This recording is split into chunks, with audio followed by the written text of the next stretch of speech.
Sunshine versus Southern charm. Secretly, I've been thinking about leaving Georgia and moving to Florida. Every time I vacation there and my toes hit the sand, I just imagine what it would be like to live like this every day. But the truth is, a week of vacation and day-to-day living is completely different. Like all places, Florida and Georgia both have pros and cons, and today, I'm going to go through each of them to see which state really comes out on top. Hi, I'm Ashley Lazarian, a local realtor helping people buy and sell real estate in the suburbs north of Atlanta, Georgia. My team and I would love to connect with you, so reach out to us at the information below. But first, let's compare the pros and cons to Florida versus Georgia. With beautiful beaches and amazing theme parks, Florida seems hard to beat. But it's not all sunshine and rainbows, as I'm reminded. Last year, my family and I went to Disney World, and 2 days after being there, we had to evacuate because a hurricane was blowing in. While it was an inconvenience for us, we had a home to come to here in Georgia. Residents of Florida deal with hurricanes and tropical storms on a regular basis, many losing their homes or taking on flooding due to the hurricanes. 2 major hurricanes hit in 2022 alone. This isn't an everyday occurrence. However, it happens often enough to make me second guess. In Georgia, we can sometimes get the remnants of these storms, but for us, that looks more like thunderstorms, wind, and rain. I mentioned in this video here about things you need to know before moving to Georgia, and one of the things that I mentioned was that it feels like we're constantly getting tornado watches and warnings. We get them anytime there's a thunderstorm, so I know a lot of Georgians don't really listen to the news. We more watch the wind and the color of the sky. I've lived in Georgia all of my life, and thankfully, I've never experienced a tornado. Georgia does have its fair share of rain, especially in the spring months, but we don't really see a lot of flooding. It's actually rare to find a home in a flood zone here in northern Georgia, unless they back directly to a body of water, and even then, it depends on the altitude in which the home sits to the water. I've had clients move up from Florida, and they are absolutely shocked that they don't have to pay flood insurance on a home that sits directly on Lake Lanier.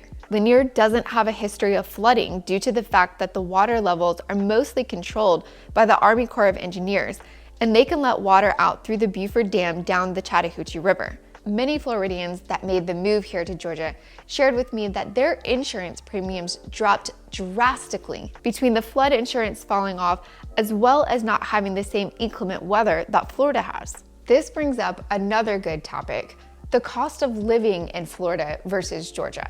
This can vary greatly in both states depending on where you live within the state. Living on a beachfront home in Florida is going to vary greatly compared to living further inland. Similar in Georgia, a home in Alpharetta is many times going to be double what a home in Buford or even further north into the North Georgia mountains might cost. Even with inflation and the bustling real estate market that we've had the past couple of years, Georgia still has some very affordable homes and areas. A big factor that you'll hear people talk about when thinking of Florida versus Georgia is the fact that Florida doesn't have income tax. Here in Georgia, we do. Income tax here is based on your income on a progressive scale and can reach up to 5.75%. That said, Georgia's Governor Kemp, is currently working on Bill 1437, which would reduce the amount of taxes that Georgians pay every year, saving taxpayers here in Georgia millions. Recent clients that moved up from Florida mentioned that the HOAs are absolutely relentless and that the fees just keep increasing. They even mentioned their insurance company pulled out of the state and they had to find a new company to insure their property and cars. Property taxes in Florida can be astronomical, especially if you're close to the ocean. That's not to say they're cheap here in Georgia. We had our share of increases the last couple of years as home prices have continued to rise.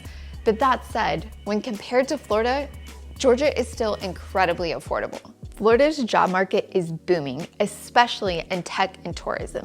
It's estimated 137 million people visited Florida in 2022 alone. Theme parks, Disney, and Universal provide thousands of jobs for all of these visitors, plus all of the resorts, restaurants, and shops in the touristy beach towns. But Florida has more to offer than just tourism. Grocery store giant Publix launched from the Sunshine State. Georgia, you'll find endless opportunities. There's Google, Microsoft, Facebook, Porsche, Rivian. There are literally too many companies for me to list.